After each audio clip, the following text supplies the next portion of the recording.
into that fair value gap.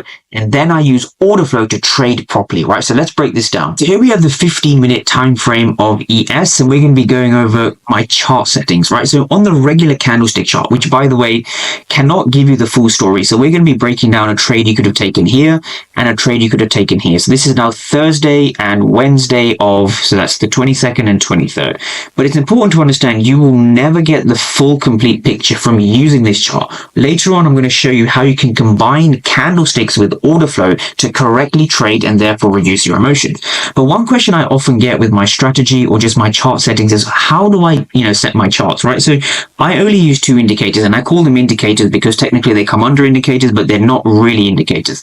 The first thing I look at is the power of 3, right? So if we just take a look at this and rewind price, I look at the power of 3. Now, in particular, I use the daily power of 3 and the 4-hour power of 3, right? So my settings on the power of 3 are very simple. I will use the daily power of 3, and I'll always select this New York midnight opening price. By doing that, it basically sets the New York midnight opening price to be at 5 a.m. UK time or midnight New York time, Eastern time.